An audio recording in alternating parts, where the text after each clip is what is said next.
Assalamualaikum warahmatullahi wabarakatuh. Saya Dwi Rahmanur Aini dari kelas PGMIB mau menarasikan tentang kuliah filsafat umum dengan materi filsafat barat modern.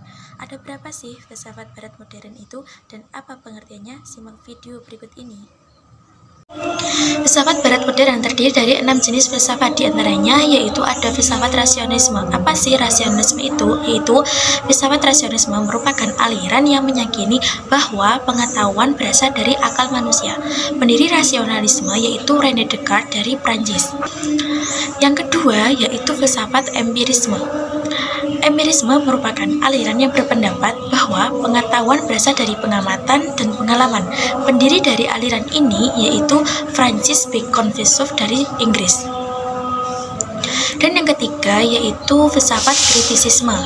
Kritisisme, aliran ini menekankan pada kritik dan pengujian ide-ide serta konsep-konsep dengan tujuan untuk mengetahui kebenaran.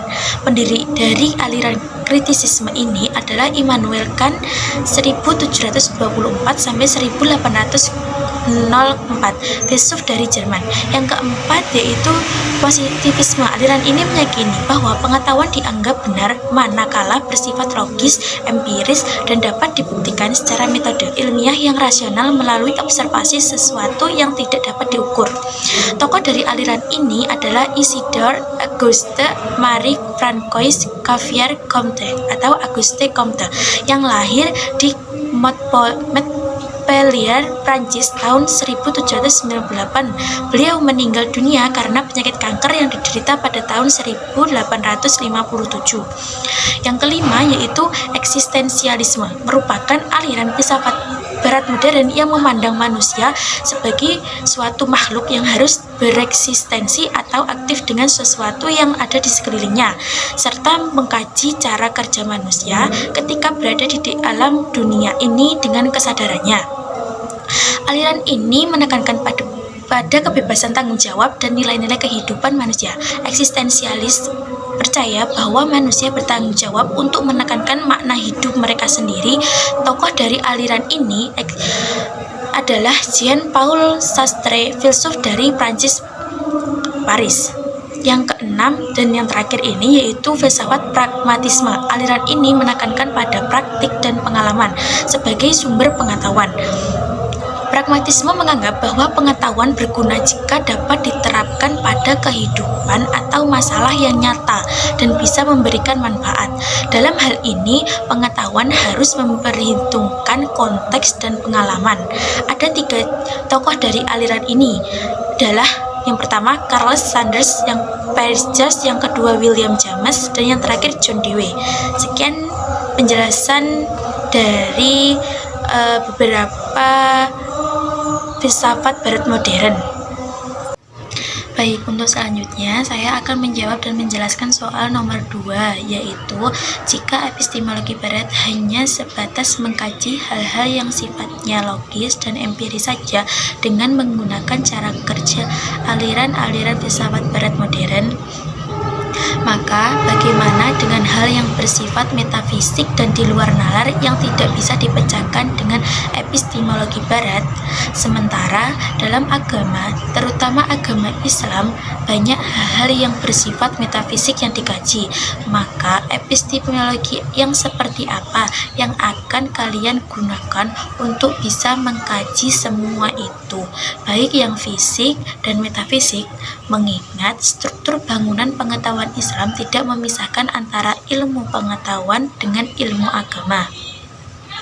Baik, jawaban saya menurut saya yaitu untuk mengkaji hal-hal yang bersifat metafisik dan di luar nalar serta yang dianggap penting dalam agama Islam, maka diperlukan suatu epistemologi yang lebih luas dan selaras dengan pandangan Islam. Salah satu epistemologi yang cocok untuk mengkaji hal-hal tersebut adalah epistemologi Islam. Epistemologi Islam adalah suatu pendekatan yang didasarkan pada ajaran Islam dalam memperoleh pengetahuan tentang realitas dunia. Maka manusia dan keterkaitannya dengan Allah Subhanahu wa taala. Epistemologi ini mencakup dua sumber, yaitu sumber akal dan sumber wahyu. Sumber akal bertumpu pada kemampuan manusia untuk memahami realitas dunia berdasarkan pengamatan, logika, dan rasionalitas. Yang kedua yaitu sumber wahyu. Di sisi lain bertumpu pada kepercayaan atas adanya wahyu yang diberikan oleh Allah Subhanahu wa taala melalui kitab suci Al-Qur'an dan sunnah Rasulullah SAW. Penting untuk juga memahami bahwa epistemologi Barat dan Islam memiliki perbedaan konseptual yang mendasar. Epistemologi Barat berfokus pada pemahaman tentang alam semesta secara logis dan empiris.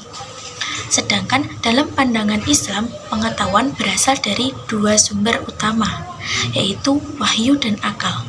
Oleh karena itu, sains dan agama tidak dipisahkan dalam pandangan Islam. Dalam Islam terdapat disiplin ilmu kalam, ilmu teologi yang mengkaji aspek-aspek metafisik seperti keberadaan Tuhan, sifat-sifatnya, dan akhirat. Ilmu ini didasarkan pada pemahaman kitab suci dan ajaran ulama yang terdahulu. Dalam ilmu kalam terdapat beberapa metode pembuktian keberadaan Tuhan yang dapat digunakan untuk memahami aspek-aspek metafisik. Selain ilmu kalam, terdapat ilmu filsafat Islam yang mencoba untuk mengkaji aspek metafisik menggunakan akal budi, seperti yang dilakukan oleh para filosofi Islam seperti Al-Farabi, Avicenna, dan Al-Ghazali. Ketiga tokoh ini dikenal sebagai perintis perpaduan antara pemikiran filsafat Yunani klasik dan Islam. Dalam mengkaji aspek-aspek metafisik, ternyata terdapat beberapa kesamaan perspektif antara epistemologi Barat dan Islam, seperti penggunaan akal budi dalam menelaah persoalan-persoalan metafisik. Namun, perlu diingat bahwa pandangan Islam menurut sumber pemahaman yang berbeda dengan pandangan Barat. Secara keseluruhan, untuk mengkaji hal-hal yang bersifat metafisik yang terdapat dalam agama Islam, kita dapat menggunakan pandangan Islam sendiri seperti yang dinyatakan dalam ilmu kalam dan filsafat Islam. Oleh karena itu, untuk mengkaji hal-hal ini, epistemologi atau metode yang tepat akan tergantung pada perspektif yang digunakan, yaitu pandangan Islam. Sekian dari jawaban soal nomor 2 dari saya. Untuk selanjutnya yaitu saya akan menjawab soal nomor 3, yaitu pelajaran berharga apa yang saya dapat dari mengkaji filsafat Barat modern yang barangkali bisa diterapkan di kehidupan nyata. Menurut saya, setelah saya mempelajari mata kuliah filsafat umum melalui kajian filsafat Barat modern, saya memperoleh beberapa pelajaran berharga yang dapat diterapkan dalam kehidupan nyata. Antara lain yaitu yang pertama, kepatuhan terhadap hukum dan keadilan sosial. Filsafat Barat modern mengajarkan nilai-nilai demokrasi, hak asasi manusia, kebebasan berpendapat, keadilan sosial, dan bertanggung jawab moral. Hal ini mengajarkan kita untuk senantiasa memperjuangkan hak dan keadilan di lingkungan sekitar. Yang kedua yaitu kemampuan berpikir kritis.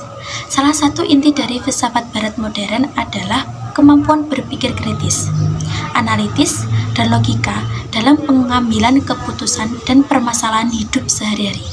Kita belajar untuk tidak menerima informasi hanya sebatas yang disampaikan, namun juga mempertanyakan kebenaran dan logika di baliknya. Ini dapat membantu kita untuk membuat keputusan yang bijak dalam kehidupan sehari-hari. Yang ketiga yaitu menghargai keberagaman. Filsafat Barat modern mengajarkan kita untuk menghargai perbedaan dan keberagaman, senantiasa membuka pikiran dan hati terhadap sudut pandang dan pandangan orang lain. Hal ini sangat penting dalam membangun hubungan sosial yang baik dalam lingkungan sekitar kita. Yang keempat yaitu menjaga integritas diri. Filsafat barat modern mengajarkan nilai-nilai moral yang penting seperti kejujuran, integritas, dan etika kerja. Ini menjadi sangat relevan dalam lingkungan kerja dan bisnis untuk menjamin kesuksesan dan kepercayaan dalam hubungan bisnis. Yang kelima atau yang terakhir yaitu filsafat barat modern juga memberikan pandangan yang lebih plural dan toleran pada keberagaman sosial, agama, dan budaya di masyarakat. Dengan kita memahami dan mempelajari kajian filsafat barat modern, kita bisa mengembangkan karakter yang baik, meningkatkan kualitas kehidupan kita, dan menjadi warga yang lebih baik di lingkungan sosial kita. Kita dapat menjadi individu yang lebih bijak, rasional, dan beretika tinggi dalam menghadapi setiap situasi atau permasalahan di kehidupan sehari-hari. Kita juga lebih mempunyai pikiran yang kritis, yang berpikir lebih panjang sebelum bertindak. Nah, itulah penjelasan video dari saya mengenai materi filsafat barat modern. Sekian dari saya, bila ada kurangnya itu dari saya, dan bila ada lebihnya itu dari Allah Subhanahu wa Ta'ala semata. Terima kasih. Wassalamualaikum warahmatullahi wabarakatuh.